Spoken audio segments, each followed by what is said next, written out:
जय कुंज बिहारी जय राधा माधवा जय कुंज बिहारी जय गोपी जनवल्लभा जय गिरिवरधारी जय गिरिवरधारी जय गोपी जनवल्लभा जय गिरिवरधारी जय गिरिवरधारी यशोदनंदना ब्रज जनरंजना यशोदनंदना ब्रज जनरंजना यशोदनंदना ब्रज जनरंजना यमुना तीरा वनचारी जय राघवा जय कुंज बिहारी जय राघवा जय कुंज बिहारी हरे कृष्णा कृष्ण कृष्ण हरे हरे हरे रामा राम राम हरे हरे हरे कृष्णा कृष्ण कृष्ण हरे हरे हरे राम राम राम हरे हरे हरे कृष्णा कृष्ण कृष्ण हरे हरे हरे राम राम राम हरे हरे हरे कृष्णा कृष्ण कृष्ण हरे हरे हरे राम राम राम हरे हरे कृष्णा कृष्ण कृष्ण हरे हरे हरे राम राम राम हरे हरे हरे कृष्णा कृष्ण कृष्ण हरे हरे हरे राम राम राम हरे हरे जय कृष्ण बलराम कृष्ण बलराम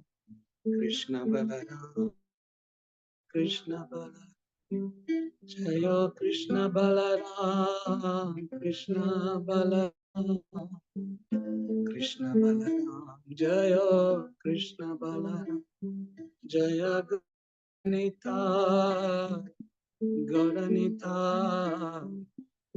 गौरनिताय जय गौरनिताय जय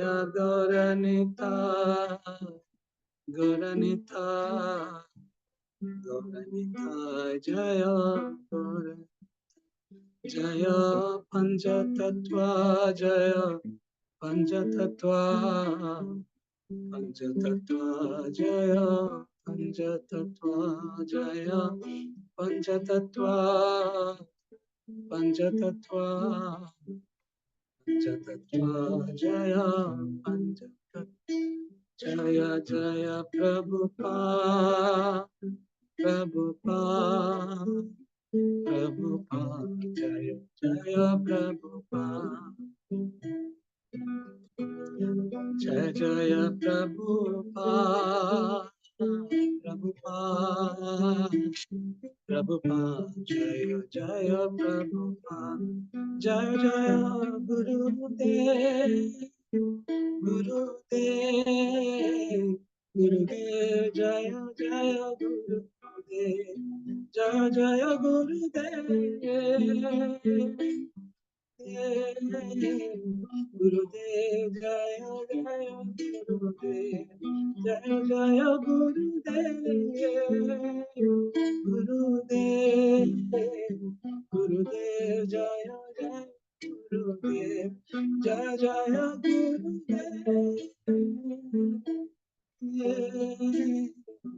Gurudev Jaya Jaya Gurudev Nitai Gaur Hari Bol Hari Bol Hari Bol Nitai Gaur Hari Bol Nitai Gaur Hari Bol Hari Bol Hari Bol Nitai Gaur Hari Bol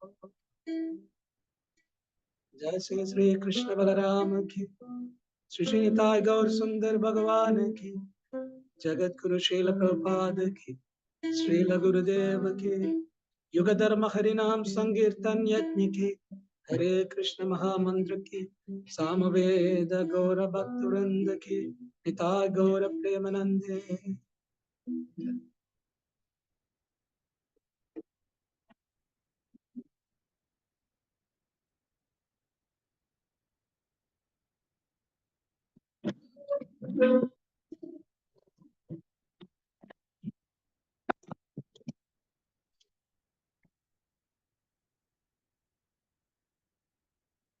ഹരേ കൃഷ്ണ ഡിവോട്ടീസ് എല്ലാവർക്കും എൻ്റെ ദണ്ഡവത് പ്രണാം. ഇന്ന് ഹരേ കൃഷ്ണ പ്രഭു ദണ്ഡ പ്രണാം. ദണ്ഡവത് പ്രണാം അർജി. ഹരേ കൃഷ്ണ. ഇന്ന് നമ്മൾ ചർച്ച ചെയ്യാൻ പോകുന്നത് ശ്ലോക നമ്പർ 19 ആണ്. അധ്യായം 8.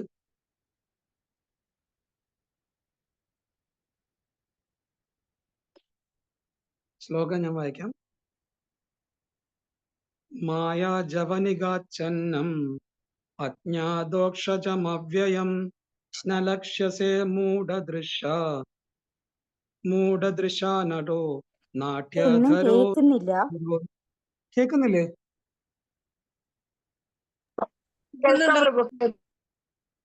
കേൾക്കുന്നുണ്ടോ ആവാജ്? കേൾക്കാം പ്രഭു. ഹരേ കൃഷ്ണ. കേൾക്കാം. Okay okay. മായാജവനികാച്ഛന്ന അദോക്ഷ അജമവ്യയം ന ലക്ഷ്യസേ മൂഢദൃശ നടോ നാട്യധരോ യഥാ. മായാജവനികാച്ഛന്ന മദോക്ഷമജമവ്യയം ന ലക്ഷ്യസേ മൂഢദൃശ നടോ നാട്യധരോ യഥാ. മായാജവനികാച്ഛന്നം അദോക്ഷമജമവ്യയം ന ലക്ഷ്യസേ മൂഢദൃശ നടോ നാട്യധരോ യഥാ. വേർഡ് ടു വേർഡ് മീനിങ് വായിക്കാം. മായ സ്വയം വ്യാമോഹിപ്പിക്കുന്നു. ജവനിക യവനിക ആച്ഛന്നം ആവരണം ചെയ്യപ്പെടുന്നു. അജ്ഞത അദോക്ഷജം ഭൗതിക സങ്കല്പങ്ങൾക്ക് അതീതം അതീന്ദ്രിയം. അവ്യയം അഗർഹ്യം കുറ്റമറ്റ. ന അല്ല. ലക്ഷ്യസേ വീക്ഷിച്ചു. മൂഢദൃശ മൂഢനായ നിരീക്ഷകനാൽ. നദഹ കലാകാരൻ. നാട്യധരഃ നടനായി വസ്ത്രധാരണം ചെയ്തിരിക്കുന്നു. യഥാ പോലെ. വിവർത്തനം ഭാവാർത്ഥം ബൈ ജഗദ്ഗുരു ശ്രീല പ്രഭുപാദ് കി ജയ്. വിവർത്തനം: പരിമിതമായ ഇന്ദ്രിയ ദൃഷ്ടിക്ക് അതീതനാകയാൽ മായയുടെ യവനികയാൽ മൂടപ്പെട്ട നിത്യ അഗർഹ്യ ഘടകമാണ് അങ്ങ്. ഒരു നടൻ എന്ന വ്യക്തിയെ കഥാപാത്രത്തിൽ നിന്നും വേർതിരിച്ചറിയാൻ മൂഢ നിരീക്ഷകർക്ക് കഴിവില്ലാത്തതുപോലെ അങ്ങ് വിഡ്ഢിയായ വീക്ഷകന് അദൃശ്യനാകുന്നു. ഭാവാർത്ഥം കുറച്ച് വലിയ ഭാവാർത്ഥമാണ്, എന്നാലും ഞാൻ വായിക്കാം. അല്പജ്ഞാനികളായവർ ഭഗവാൻ ശ്രീകൃഷ്ണനെ നമ്മെ പോലുള്ള സാധാരണ വ്യക്തിയായി തെറ്റിദ്ധരിക്കുന്നുവെന്നും അപ്രകാരം അവർ ഭഗവാനെ നിതാന്തഗർഭമായി പരിഹസിക്കുന്നുവെന്നും ഭഗവത്ഗീതയിൽ സ്ഥിരീകരിച്ചിരിക്കുന്നു. അതേ വസ്തുത തന്നെയാണ് കുന്തി ദേവിയും പറയുന്നത്. ഭഗവാൻ ശ്രീകൃഷ്ണന്റെ അധികാരത്തെ നിഷേധിക്കുന്നവരാണ് അല്പജ്ഞാനികൾ. അത്തരം വ്യക്തികളെ അസുരന്മാർ എന്ന് വിശേഷിപ്പിക്കുന്നു. ഭഗവാന്റെ പ്രാമാണിക്യത്തെ അസുരന്മാർ അംഗീകരിക്കുന്നില്ല. ശ്രീരാമൻ, ശ്രീ നരസിംഹൻ, ശ്രീ വരാഹം എന്നിങ്ങനെയുള്ള രൂപത്തിലും അദ്ദേഹത്തിന്റെ യഥാർത്ഥ കൃഷ്ണരൂപത്തിലും ഭഗവാൻ നമ്മുടെ മധ്യേ അവതരിച്ചപ്പോഴൊക്കെ മനുഷ്യർക്ക് അസാധ്യമായ നിരവധി അത്ഭുത കൃത്യങ്ങൾ നിർവഹിച്ചു. ഈ ബൃഹത് ഗ്രന്ഥത്തിലെ ദശമസ്കന്ധത്തിൽ വർണ്ണിച്ചിരിക്കുന്നത് പോലെ തന്റെ മാതാവിന്റെ മടിത്തട്ടിൽ പിഞ്ചു ശിശുവായിരിക്കുമ്പോൾ തന്നെ ഭഗവാൻ മാനവർക്ക് അസാധ്യമായ കൃത്യങ്ങൾ പ്രദർശിപ്പിച്ചു. ഭഗവാനെ വധിക്കാനായി പൂതന തന്റെ സ്തനങ്ങളിൽ വിഷം പുരട്ടി ഭഗവാനെ മുലയൂട്ടിയെങ്കിലും രാക്ഷസിയായ പൂതന ഭഗവാനാൽ വധിക്കപ്പെടുകയാണ് ഉണ്ടായത്. ഒരു സാധാരണ ബാലനെ പോലെ മുല കുടിച്ച ഭഗവാൻ അവളുടെ ജീവനെ തന്നെ അപഹരിച്ചു. അതുപോലെ ഒരു ബാലൻ കുമിളെടുക്കുന്ന ലാഘവത്തോടെ ശ്രീകൃഷ്ണ ഭഗവാൻ ഗോവർദ്ധന പർവ്വതത്തെ ഉയർത്തുകയും വൃന്ദാവനവാസികൾക്ക് സംരക്ഷണം നൽകാനായി അനേക ദിവസങ്ങൾ അപ്രകാരം നിലകൊള്ളുകയും ചെയ്തു. പുരാണങ്ങൾ, ഇതിഹാസങ്ങൾ, ചരിത്രങ്ങൾ, ഉപനിഷത്തുക്കൾ തുടങ്ങിയവയെ പോലുള്ള ആധികാരിക വേദ സാഹിത്യങ്ങളിൽ പ്രതിപാദിച്ചിട്ടുള്ള അമാനുഷിക കൃത്യങ്ങളിൽ ചിലതാണിവ. ഭഗവത്ഗീത രൂപത്തിൽ അത്ഭുതകരമായ നിർദ്ദേശങ്ങൾ ഭഗവാൻ പ്രദാനം ചെയ്തിരിക്കുന്നു. യോദ്ധാവായും ഗൃഹസ്ഥനായും ഗുരുവായും പരിത്യാഗിയായും ഒക്കെ അത്യാശ്ചര്യകരമായ ശക്തി ഭഗവാൻ പ്രദർശിപ്പിച്ചു. വ്യാസൻ, ദേവലൻ, അസിതൻ, നാരദൻ, മാധവൻ, ശങ്കരൻ, രാമാനുജൻ, ശ്രീ ചൈതന്യ മഹാപ്രഭു, ശ്രീ ജീവഗോസ്വാമി, വിശ്വനാഥ ചക്രവർത്തി, ഭക്തി സിദ്ധാന്ത സരസ്വതി തുടങ്ങിയ അധികാര വ്യക്തി വിശേഷണങ്ങളും ഗുരുശിഷ്യ പരമ്പരയിലെ മറ്റെല്ലാ പ്രാമാണികരും ശ്രീകൃഷ്ണ ഭഗവാനെ പരമദിവ്യോത്തമ പുരുഷനായി അംഗീകരിച്ചിരിക്കുന്നു. ആധികാരിക സാഹിത്യങ്ങളിൽ നിരവധി സ്ഥലങ്ങളിൽ ഭഗവാൻ സ്വയം പരമദിവ്യോത്തമ പുരുഷനായി ഉദ്ഘോഷിച്ചിരിക്കുന്നു. എങ്കിൽ തന്നെയും അസുര മനോഭാവമുള്ള ചില വ്യക്തികൾ ഭഗവാനെ പരമനിരപേക്ഷ സത്യമായി അംഗീകരിക്കാൻ സദാ വൈമനസ്യം കാട്ടുന്നു. ഇത് ഭാഗികമായി അവരുടെ അല്പജ്ഞാനത്താലും ഭാഗികമായി അവരുടെ വർത്തമാന കാലത്തിലെയും ഭൂതകാലത്തിലെയും നിരവധി ദുഷ്കൃതങ്ങളുടെ ഫലമായുണ്ടായ ദൃഢമായ നിർബന്ധ ബുദ്ധിയിലുമാകുന്നു. ഭഗവാൻ അവരുടെ മുന്നിൽ പ്രത്യക്ഷനായാൽ തന്നെയും അത്തരം വ്യക്തികൾ ശ്രീകൃഷ്ണ ഭഗവാനില്ല. അപൂർണങ്ങളായ ഇന്ദ്രിയങ്ങളെ അമിതമായി ആശ്രയിക്കുന്ന ഒരാൾക്ക് ഭഗവാനെ പരമപുരുഷനായി തിരിച്ചറിയുക സാധ്യമല്ലെന്നാണ് മറ്റൊരു വിഷമത. അത്തരം വ്യക്തികൾ ആധുനിക ശാസ്ത്രജ്ഞരെ പോലെയാണ്. അവർ തങ്ങളുടേതായ പരീക്ഷണപരമായ ജ്ഞാനത്താൽ സർവ്വതിനെയും മനസ്സിലാക്കാൻ ശ്രമിക്കുന്നു. എന്നാൽ അപൂർണങ്ങളായ പ്രായോഗിക ജ്ഞാനത്താൽ ഭഗവാനെ ഗ്രഹിക്കുക അസാധ്യമാണ്.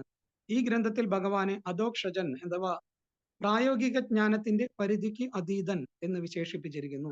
നമ്മുടെ സർവ്വ ഇന്ദ്രിയങ്ങളും അപൂർണങ്ങളാണ്. എന്തിനേയും ഏതിനേയും നിരീക്ഷിക്കുന്നുവെന്ന് നാം അവകാശപ്പെടുന്നു. എന്നാൽ നിശ്ചിത ഭൗതിക അവസ്ഥയ്ക്കുള്ളതും നമ്മുടെ നിയന്ത്രണ പരിധിക്ക് അതീതവുമായ വസ്തുക്കളെ മാത്രമേ വീക്ഷിക്കുവാൻ സാധ്യമാകൂ എന്ന് നാം അംഗീകരിക്കുകയും ചെയ്യുന്നു. ഇന്ദ്രിയ ഗോചരത്തിന് അതീതനാണ് ഭഗവാൻ. ബദ്ധാത്മാക്കളായ അല്പജ്ഞാനികളുടെ, വിശേഷിച്ചും സ്ത്രീജനങ്ങളുടെ ഈ ന്യൂനതയെ കുന്തി ദേവി അംഗീകരിക്കുന്നു. അല്പജ്ഞാനികളായ വ്യക്തികൾക്ക് ഭഗവാന്റെ അധികാരത്തെ തിരിച്ചറിയാൻ ആരംഭിക്കുന്നതിനും പ്രാമാണികന്മാരിൽ നിന്നും ഭഗവാനെ കുറിച്ച് ശ്രവിക്കുന്നതിനും ക്ഷേത്രങ്ങൾ, പള്ളികൾ എന്നിവയൊക്കെ ഉണ്ടായിരിക്കേണ്ടത് അത്യാവശ്യമാണ്.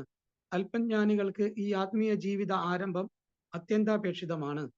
മൂഢന്മാർ മാത്രമേ അത്തരം ആരാധനാലയങ്ങളുടെ സ്ഥാപനത്തെ നിന്ദിക്കുകയുള്ളൂ. ഭക്തിയുത സേവനത്തിലൂടെ ഭഗവത് ധ്യാനത്തിലേർപ്പെട്ട് ഉന്നത ഭക്തന്മാർ കൈവരിക്കുന്ന അതേ ഫലം തന്നെയാണ് അമ്പലങ്ങളിലും പള്ളികളിലും ഭഗവാന്റെ സർവ്വ ആധിപത്യത്തിനു മുന്നിൽ ശിരസ്സു നമിച്ചു നിൽക്കുമ്പോൾ ബുദ്ധിഹീനരായ വ്യക്തികൾക്കും ലഭിക്കുന്നത്.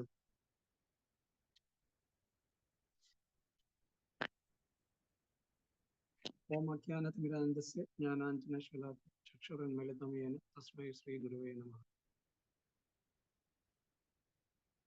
നമോ വിഷ്ണുപദായ കൃഷ്ണപൃഷ്ഠേ ഭൂതലേ ശ്രീമതി സംഘർഷൻ ദാസാധികാരി നാമിനെ നമോ പ്രഭുപാദാനുഗൂർത്തി കൃപാത്മനെ ഗൗരദേശ വികാഷാടുത്തമർഷിനെ നമോ വിഷ്ണുപദായ കൃഷ്ണപ്രേഷ്ഠായ ഭൂതലേ ശ്രീമതി ഭക്തിവേദാന്ത സ്വാമിനി നാമിനെ നമസ്തേ സാരസ്വതേ ദേവേ ഗൗരവാണി പ്രചാരിനെ നിർവിശേഷ ശൂന്യവാദി പശ്ചാത്യ ദേശതാരിനെ ജയ ശ്രീകൃഷ്ണ ചൈതന്യ പ്രഭു നിത്യാനന്ദ ശ്രീ അദ്വൈത ഗദാധര ശ്രീവാസാദി ഗൗര ഭക്തവൃന്ദ.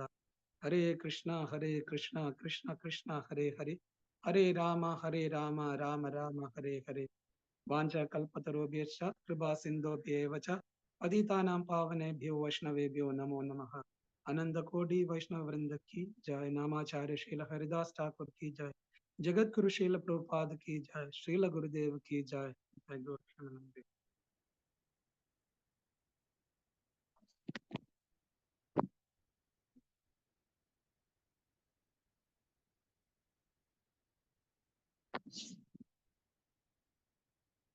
ഹരേ കൃഷ്ണ ഡിവോട്ടീസ്. അങ്ങനെ വീണ്ടും മാതാജിയുടെ ഐശ്വര്യ മാതാജിയുടെ ഒരു കാരുണ്യം കൊണ്ട് വീണ്ടും ഒരു ക്ലാസ് എടുക്കാനുള്ള ഒരു അവസരം ഉണ്ടായിരിക്കുകയാണ്.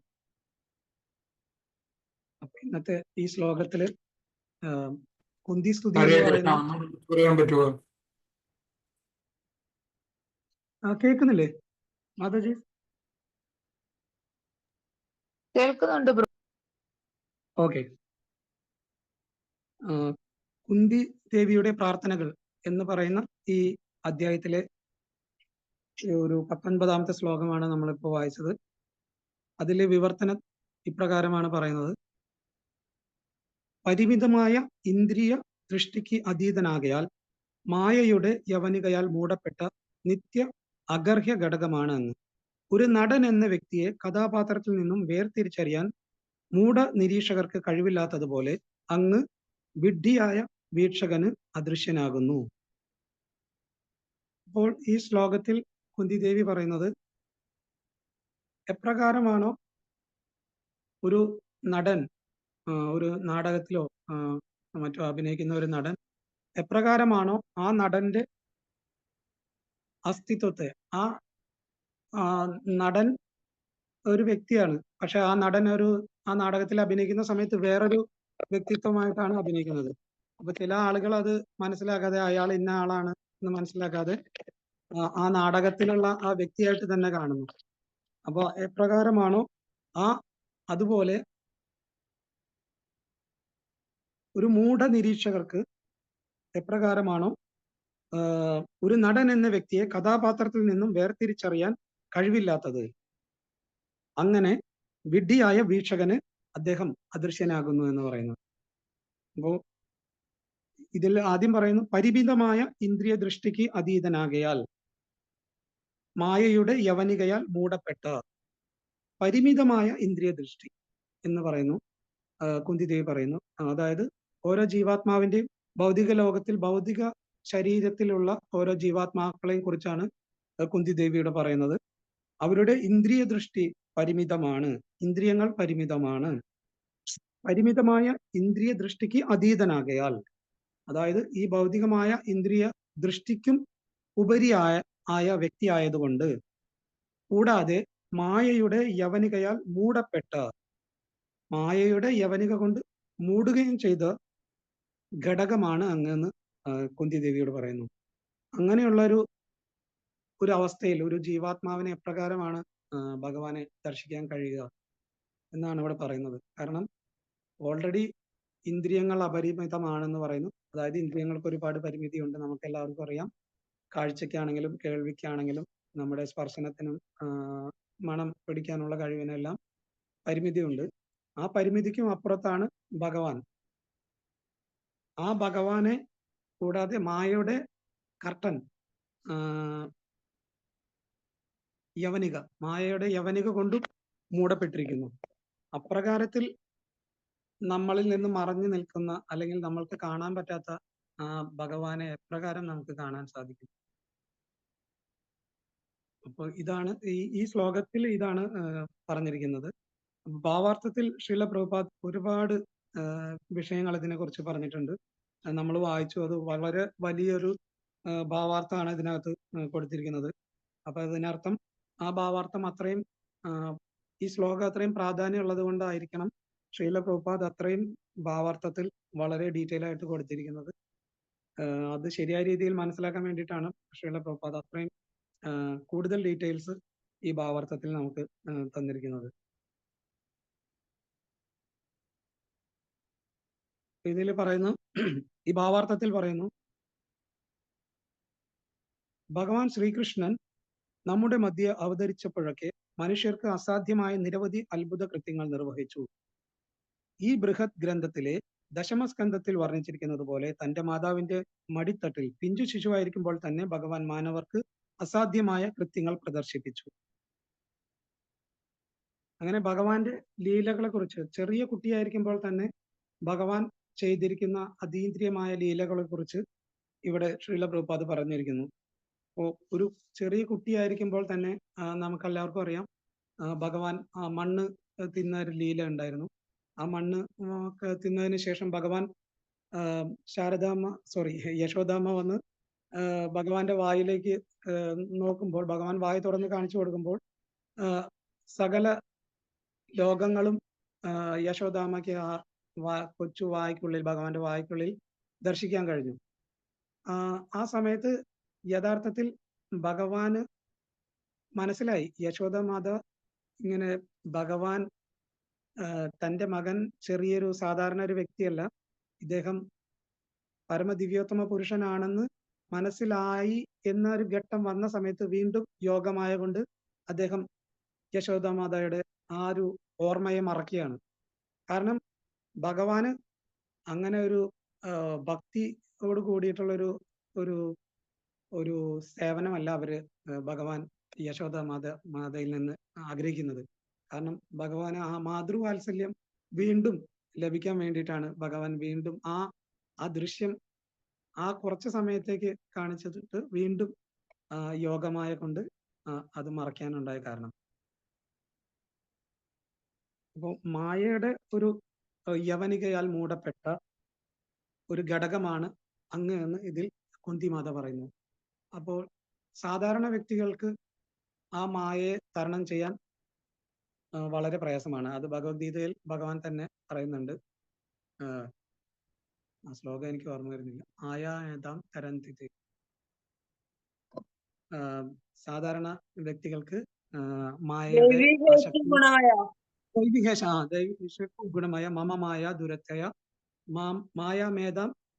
എങ്ങനെയായിരുന്നു മാതാജി?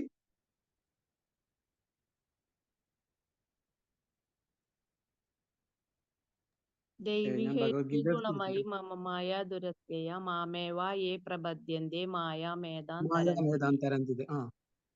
മായയുടെ ഈ ത്രിഗുണങ്ങളെ ഭേദിക്കുവാൻ വളരെ പ്രയാസമാണ്, അല്ലേ മാതാജി? അതിന്റെ അർത്ഥം ത്രിഗുണങ്ങളെ അതിജീവിക്കുക ദുഷ്കരമാണ്. ദുഷ്കരമാണ്. മമമായ ദുരത്യയ. എന്നെ ശരണം പ്രാപിക്കുന്നവർക്ക് അത് വളരെ നിഷ്പ്രയാസം സാധിക്കുന്നതാണ് ഭഗവാൻ ശ്ലോകത്തിൽ പറയുന്നത്.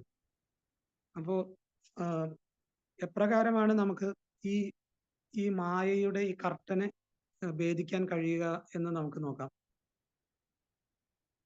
അത് നമുക്ക് നമ്മളെ ഒരു സ്വന്തം പ്രയത്നം കൊണ്ട് നമുക്കത് സാധിക്കില്ല. കാരണം നമ്മൾ അത്രയും പതീതരായ ഒരു അവസ്ഥയിലൂടെയാണ് നമ്മൾ കടന്നു പോയിക്കൊണ്ടിരിക്കുന്നത്. അപ്പോൾ നമ്മുടെ സ്വയം പ്രയത്നം കൊണ്ട് നമുക്കൊരിക്കലും ഈ മായയുടെ ആ ഒരു അതിശക്തമായ കർട്ടനെ ഭേദിച്ചുകൊണ്ട് നമ്മുടെ തൊട്ടുമുന്നിൽ നിൽക്കുന്ന ഭഗവാനെ നമുക്ക് കാണാൻ കഴിയില്ല. ശ്രീല പ്രഭുപാദ് പറയുന്നുണ്ട്, ഭഗവാനും ഭഗവാന്റെ നാമവും തമ്മിൽ വ്യത്യാസമില്ല. നമ്മൾ എപ്പോഴെല്ലാം ഹരേ കൃഷ്ണ മഹാമന്ത്രം ജപിക്കുന്നു, ഹരേ കൃഷ്ണ കൃഷ്ണ കൃഷ്ണ ഹരേ ഹരേ, ഹരേ രാമ രാമ രാമ ഹരേ ഹരേ, ഈ മഹാമന്ത്രവും ഭഗവാനും തമ്മിൽ വ്യത്യാസമില്ല എന്ന് എല്ലാ ആചാര്യന്മാരും പറയുന്നുണ്ട്. പക്ഷെ നമ്മളെ സംബന്ധിച്ച് അത് എക്സ്പീരിയൻസ് ചെയ്യാൻ കഴിയുന്നില്ല. കാരണം നമ്മൾ ഈ നാമം ജപിക്കുമ്പോൾ നമുക്ക് ഭഗവാനെ ഫീൽ ചെയ്യുന്നുണ്ട്. എത്ര പേർക്ക് അങ്ങനെ കഴിയുന്നുണ്ടെന്ന് എനിക്കറിയില്ല.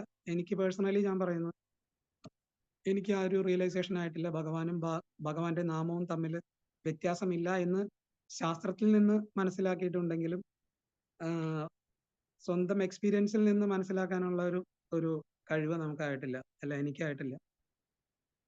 അപ്പോ എപ്പോഴാണോ നമ്മൾ ആ ഒരു വ്യത്യാസമില്ലാതെ ആ നാമത്തിനെ മനസ്സിലാക്കുന്നത്, അതായത് ഭഗവാനും ഭഗവാന്റെ നാമവും രണ്ടും ഒന്നാണെന്ന് മനസ്സിലാക്കുന്ന ആ അവസ്ഥയിൽ വരുന്നത്, ആ അവസ്ഥയിൽ നമുക്ക് ആ മായയാൽ മറയ്ക്കപ്പെട്ട ആ ആവരണം മാറി ഭഗവാനെ നമുക്ക് കാണാൻ സാധിക്കുന്നു. നമ്മുടെ ആചാര്യന്മാരെല്ലാവരും അപ്രകാരം ഭഗവാനെ കണ്ട അല്ലെങ്കിൽ ഭഗവാനെ മനസ്സിലാക്കിയ വ്യക്തികളാണ്. ശ്രീല പ്രഭുപാദും ഭക്തിസിദ്ധാന്ത സരസ്വതി മഹാരാജ് അങ്ങനെ മേലേക്ക് പോകുമ്പോൾ എല്ലാ ആചാര്യന്മാരും ഇപ്രകാരം നാമത്തിലൂടെ, ഹരിനാമത്തിലൂടെ ഭഗവാനെ മനസ്സിലാക്കിയ വ്യക്തികളാണ്. മനസ്സിലാക്കുക എന്ന് ഉദ്ദേശിച്ചാൽ ഭഗവാനെ കാണുക. ഈ ഭഗവാനും ഭഗവാന്റെ നാമം വ്യത്യാസമല്ല, ഭഗവാൻ ആ നാമത്തിലുണ്ട് എന്ന് പൂർണ്ണമായി അനുഭവിച്ച വ്യക്തികളാണ്. പക്ഷെ നമുക്ക് നമ്മുടെ ഒരു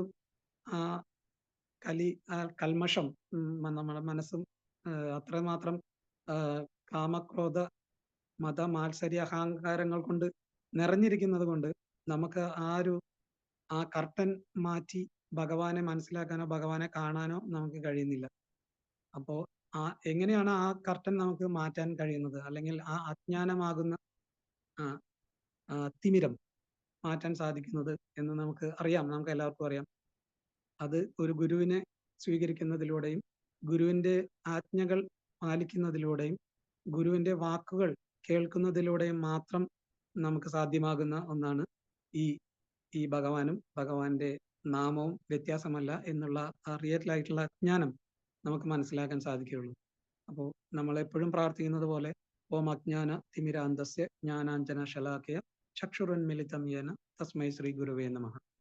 അപ്പോൾ ആ ഒരു ഗുരുവിനെ സ്വീകരിക്കുന്നതിലൂടെ മാത്രമേ നമുക്ക് ഈ അജ്ഞാനമാകുന്ന തിമിരത്തിൽ നിന്നും മുക്തനായി നമ്മുടെ യഥാർത്ഥ ഉൾക്കണ്ണിലൂടെ ഭഗവാനെ ദർശിക്കാൻ സാധിക്കുകയുള്ളൂ. അതല്ലാതെ നമ്മൾ ഏത് മാർഗത്തിലൂടെ പോയാലും നമുക്ക് ഭഗവാനെ ദർശിക്കാൻ സാധിക്കുകയില്ല എന്ന് വളരെ വ്യക്തമായി ശാസ്ത്രങ്ങളിൽ പറയുന്നു. അപ്പോൾ ഈ ഗുരു തത്വത്തെ മനസ്സിലാക്കേണ്ടത് വളരെ അത്യാവശ്യമാണ്. നമ്മൾ ഗുരുവിനെ സ്വീകരിച്ച വ്യക്തികളുണ്ട്, ഒരുപാട് പേര് ഗുരുവിനെ സ്വീകരിക്കാൻ തയ്യാറായി നിൽക്കുന്ന വ്യക്തികളുണ്ട്. അപ്പോൾ ആ ഗുരുവിന്റെ ആ പ്രാധാന്യം നമ്മൾ വളരെയധികം മനസ്സിലാക്കണം. കാരണം ഗുരുവാണ് നമുക്ക് ഭഗവാനെ തരുന്നത്, ഭഗവാൻ നമുക്ക് ഗുരുവിനെ തരുന്നു, ഗുരു നമുക്ക് ഭഗവാനെ തരുന്നു. അങ്ങനെയാണ് അതിന്റെ ഒരു തത്വം ഉള്ളത്. നമുക്ക് ഇവിടെയുള്ള എല്ലാ സീനിയേഴ്സിനെ എല്ലാ ഭക്തന്മാർക്കും ഇതെല്ലാം അറിയുന്ന കാര്യമാണ്. അപ്പൊ അറിയാത്ത ആരെങ്കിലും ഉണ്ടെങ്കിൽ അവർക്ക് മനസ്സിലാക്കാൻ വേണ്ടിയിട്ടാണ് ഞാൻ പറയുന്നത്. ഭഗവാൻ നമുക്ക് ഗുരുവിനെ തരുന്നു. നമുക്ക് എപ്പോഴാണോ ഭഗവാന്റെ അടുത്ത് പോകണം അല്ലെങ്കിൽ ഭഗവാനെ മനസ്സിലാക്കണം എന്ന് നമ്മൾ വളരെയധികം ആഗ്രഹിക്കുന്ന സമയത്ത് ഭഗവാൻ നമുക്ക് ഗുരുവിനെ തരുന്നു. ഭഗവാനെ തന്നെ നമുക്ക് തരുന്നില്ല, കാരണം നമ്മൾ അതിന് ക്വാളിഫൈഡ് ആയിട്ടില്ല. അപ്പോൾ ഭഗവാൻ നമുക്കൊരു ഗുരുവിനെ തരുന്നു. ആ ഗുരു പറയുന്ന പ്രകാരം നമ്മൾ ജീവിച്ചാൽ ഗുരു നമുക്ക് ഭഗവാനെ തരുന്നു. അതായത് ഗുരുവിന്റെ ആജ്ഞകൾ പാലിക്കുന്ന വ്യക്തി ഭഗവാന്റെ അടുത്തേക്ക് പോകുന്നു. അപ്പൊ അങ്ങനെയാണ് അതിന്റെ ഒരു ജിഗ്സോ പസിൽ പോലെ നിൽക്കുന്ന ഒരു സംഭവം. അപ്പോൾ ഓരോ ജീവാത്മാവും ഈ ഒരു മനുഷ്യ ജന്മം നമുക്ക് ലഭിച്ചത് ഒരുപാട് ജന്മാന്തരങ്ങളായി നമ്മൾ ചെയ്തു കൂട്ടിയ പാപങ്ങളെല്ലാം ഇല്ലാതാക്കി നമ്മുടെ യഥാർത്ഥ അസ്തിത്വത്തെ മനസ്സിലാക്കി, നമ്മൾ ആരാണെന്ന് മനസ്സിലാക്കി, നമ്മുടെ ഈ ജീവിത ഉദ്ദേശം എന്താണ്, നമ്മൾ ഈ ജീവിതം കൊണ്ട് എന്താണ് ചെയ്യേണ്ടത് എന്ന് മനസ്സിലാക്കാൻ വേണ്ടിയിട്ടാണ് ഈ മനുഷ്യജന്മം നമുക്ക് ലഭിച്ചത്. എത്രയോ 84, അതായത് 84 ലക്ഷം ജീവജാലങ്ങളിലൂടെ കടന്നു പോയിട്ടാണ് ഒരു മനുഷ്യജന്മം നമുക്ക് ലഭിക്കുന്നതെന്ന് നമ്മൾ ശാസ്ത്രത്തിൽ നിന്നും ഗുരുവിൽ നിന്നും മനസ്സിലാക്കിയിട്ടുണ്ട്. അപ്പൊ എത്രമാത്രം ദുരിതപൂർണമായ അവസ്ഥയിലൂടെ നമ്മൾ എല്ലാവരും കടന്നു വന്നു ഈ ഒരു മനുഷ്യജന്മം ലഭിക്കാനായിട്ട്. ആ ലഭിച്ച മനുഷ്യജന്മം നമ്മൾ എന്തിനാണ് നമ്മൾ ഉപയോഗിച്ചുകൊണ്ടിരിക്കുന്നത്? നമ്മൾ പാപം വീണ്ടും ഇൻക്രീസ് ചെയ്തുകൊണ്ടിരിക്കുകയാണ്, വീണ്ടും കൂട്ടിക്കൊണ്ടിരിക്കുകയാണ്, അല്ലെ? അത് എല്ലാവരെയും അല്ല, കുറച്ച് നമ്മളെ പോലുള്ള പതീതരായ ആളുകളെയാണ് പറയുന്നത്. ഈ ജന്മം നമ്മൾ യഥാർത്ഥത്തിൽ ഒന്നുകൂടിയിരിക്കുന്ന പാപങ്ങളെ ഹരിക്കാൻ വേണ്ടിയിട്ടാണ് നമ്മൾ ഉപയോഗിക്കേണ്ടത്. പക്ഷെ നേരെ മറിച്ച് നമ്മൾ വീണ്ടും ഈ ജന്മം ഉപയോഗിച്ച് ഭൗതിക ഇന്ദ്രിയ ആസ്വാദനങ്ങളിലൂടെ വീണ്ടും പാപകർമ്മങ്ങൾ വീണ്ടും ചെയ്തു കൂട്ടിക്കൊണ്ടിരിക്കുകയാണ്. നമ്മൾ മുൻജന്മങ്ങളിൽ ചെയ്തതിനേക്കാളും കൂടുതലായി കാണാം. കാരണം മറ്റ് മൃഗ ജീവികളായിരുന്ന സമയത്ത് ചെയ്തതിനേക്കാൾ ഉപരി ആയിരിക്കാം നമ്മളിപ്പോൾ ചെയ്തുകൊണ്ടിരിക്കുന്ന പാപങ്ങൾ. കാരണം നമ്മൾ അത്രയും ഈ ഭൗതിക ആസ്വാദനത്തിൽ മുഴുകി ഇരിക്കുന്ന ആളുകളാണ്. അപ്പോൾ ആ യഥാർത്ഥ ലക്ഷ്യം, ഈ ജന്മം നമുക്ക് ലഭിച്ചതിന്റെ യഥാർത്ഥ ലക്ഷ്യം നമുക്ക് ജന്മജന്മാന്തരങ്ങളായി കൂട്ടിവെച്ചിരിക്കുന്ന പാപങ്ങളെല്ലാം നമുക്ക് ഇല്ലാതാക്കി നമുക്ക് ഭഗവാന്റെ അടുത്തേക്ക് തിരിച്ചു പോകാനും ഈ ദുരിതപൂർണമായ ഈ ചക്രത്തിൽ നിന്ന് മുക്തി ലഭിക്കാനാണ് നമുക്ക് ഈ ജന്മം ലഭിച്ചത്. പക്ഷെ അറിവില്ലായ്മ കൊണ്ട് നമ്മൾ എന്ത് ചെയ്യുന്നു? കൂടുതൽ കൂടുതൽ പാപങ്ങൾ ചെയ്തുകൊണ്ടേയിരിക്കുന്നു. അപ്പോൾ കൂടുതൽ ഗർത്തത്തിലേക്ക് നമ്മൾ താഴ്ന്നു പോകാനും വീണ്ടും ഇനിയും അനേകം മില്യൺസ് ഓഫ് ബർത്ത് നമ്മൾ എടുക്കാനും ഈ നമ്മുടെ ഈ പ്രവർത്തനങ്ങൾ നമ്മളെ നിർബന്ധിതരാക്കുകയാണ് ചെയ്യുന്നത്. ഇത്രയും ഈ ശോചനീയമായ ഒരു അവസ്ഥയിലൂടെയാണ് നമ്മൾ കടന്നു പോകുന്നത്. നമ്മൾ ഇതെല്ലാം മനസ്സിലാക്കിയിട്ടും പലപ്പോഴും നമ്മൾ തെറ്റുകൾ ചെയ്തുകൊണ്ടിരിക്കുന്നു. അപ്പോൾ ഈ ഒരു ജന്മം കൈവിട്ടു പോയി കഴിഞ്ഞാൽ ഇനി എത്ര മില്യൺസ് ലൈഫ് നമുക്ക് എടുക്കേണ്ടി വരും? ഇങ്ങനെ ഒരു മനുഷ്യ ഗർഭത്തിൽ ജനിക്കാനായിട്ട് ഒരു ആത്മാവ് എത്രയോ മില്യൺസ് ഓഫ് ലൈഫ് അവർ കേണുകൊണ്ടിരിക്കുകയായിരിക്കും. നരകത്തിലൂടെയുള്ള യാത്രകളിലും പല യാത്രകളിലും അത്രയും ആ യാതനകൾക്കുള്ളിലും അവർ പ്രാർത്ഥിക്കുന്നത് എങ്ങനെയെങ്കിലും എനിക്ക് ഇതിൽ നിന്ന് മുക്തി നേടണം. അങ്ങനെ ഒരു അവസരമായിട്ടാണ് ഭഗവാൻ നമുക്ക് ഈ മനുഷ്യജന്മം തന്നത്. എന്നിട്ട് നമ്മൾ എന്താണ് ചെയ്തുകൊണ്ടിരിക്കുന്നത്? വീണ്ടും ഈ ശരീരം ഉപയോഗിച്ച് നമ്മുടെ ഭൗതിക ഇന്ദ്രിയങ്ങൾ ഉപയോഗിച്ച് വീണ്ടും പാപകർമ്മങ്ങൾ ചെയ്തു കൂട്ടിക്കൊണ്ട് വീണ്ടും നരകത്തിലും അല്ലെങ്കിൽ മറ്റ് താഴ്ന്ന ജീവജാലങ്ങളിലും ജനിക്കാൻ നമ്മെ സ്വയം നമ്മൾ അതിന് തയ്യാറാക്കിക്കൊണ്ടിരിക്കുകയാണ്. അപ്പോൾ ഈ വളരെ ശോചനീയമായ ഈ അവസ്ഥയിൽ നമ്മൾ എപ്പോഴൊക്കെയോ ഭഗവാനെ ആഗ്രഹിച്ചത് കൊണ്ട്, ഭഗവാന്റെ അടുത്ത് എത്താൻ ആഗ്രഹിച്ചുകൊണ്ടാണ് നമുക്ക് പലർക്കും ഗുരുവിനെ ഭഗവാൻ തന്നത്. ആ ഗുരുവിനെ സ്വീകരിച്ചിട്ടും പലപ്പോഴും നമ്മൾ ഗുരുവിന്റെ ആജ്ഞ പരിപൂർണമായി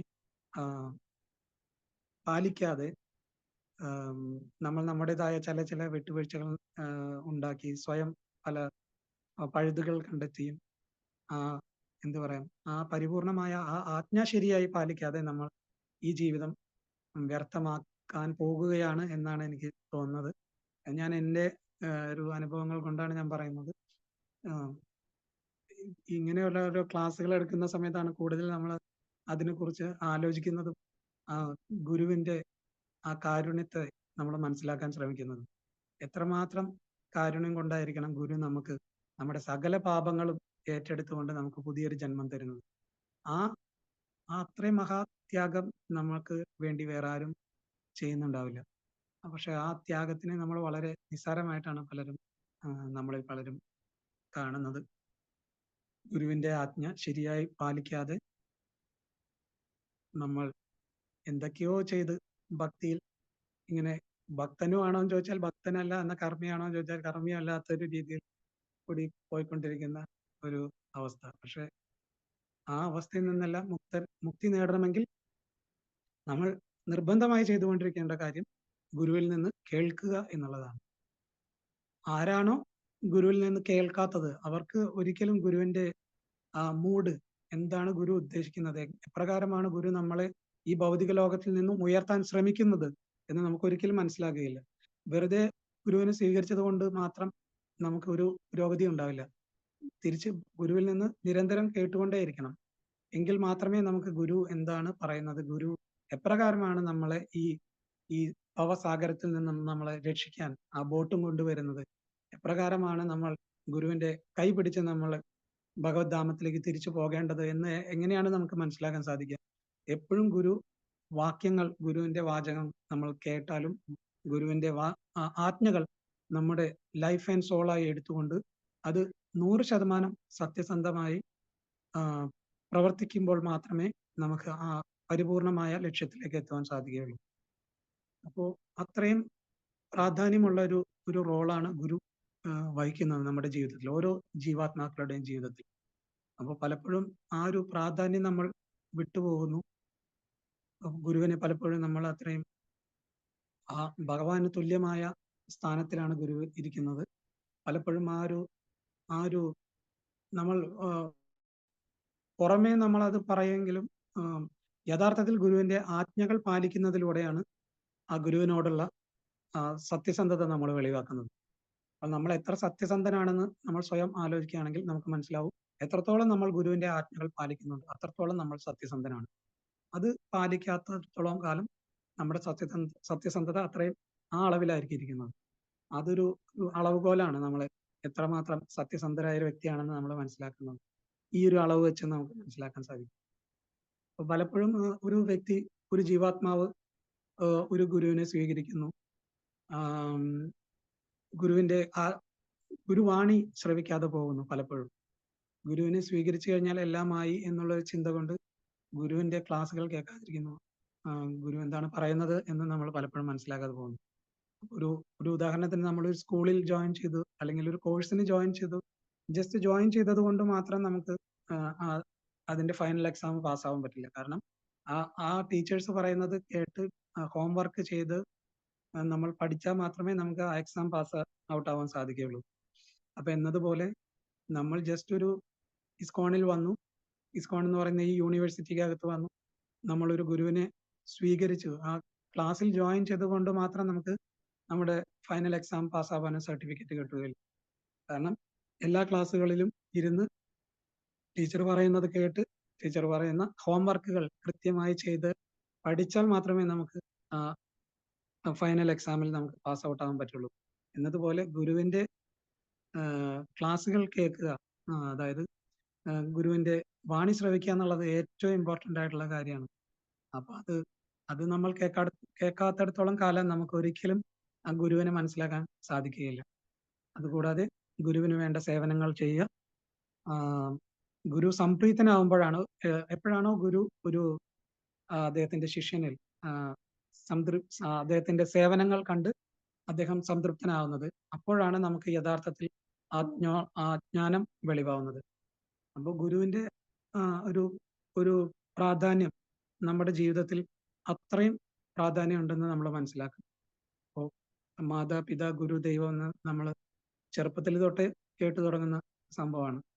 അപ്പൊ ചെറുപ്പത്തിലൊക്കെ എനിക്കൊന്നും ഇത് എന്താണെന്ന് അറിയണ്ടായിരുന്നില്ല. എൻ്റെ വിചാരം മാതാവ്, അച്ഛൻ, മാതാപിതാ, ഗുരു, ദൈവം. അതായത് ഗുരു എന്നെ സംബന്ധിച്ചിടത്തോളം സ്കൂൾ മാഷ് അല്ലെങ്കിൽ സ്കൂളിലെ ടീച്ചറൊക്കെയാണ് ഗുരു. അത്രേ ഉണ്ടായിരുന്നുള്ളൂ നമ്മുടെ അറിവ്. അപ്പൊ അവരെ ആയിരിക്കും ഈ ഗുരു എന്ന് ഉദ്ദേശിക്കുന്നത്. അവരെ ദൈവമായിട്ട് കാണണം എന്നായിരിക്കും പറയുന്നതെന്നാണ് അന്നൊക്കെ ചെറുപ്പത്തിൽ നമ്മൾ കരുതിയിട്ടുണ്ടായിരുന്നത്.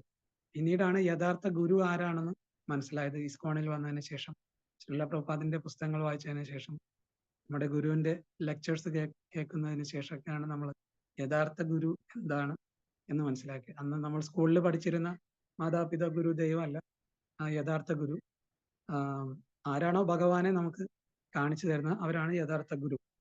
അപ്പൊ ആ ഗുരുവിനെ പറ്റിയിട്ടാണ് ഈ മാതാപിതാ ഗുരു ദൈവത്തിൽ പറയുന്നതെന്ന് ഞാൻ മനസ്സിലാക്കി.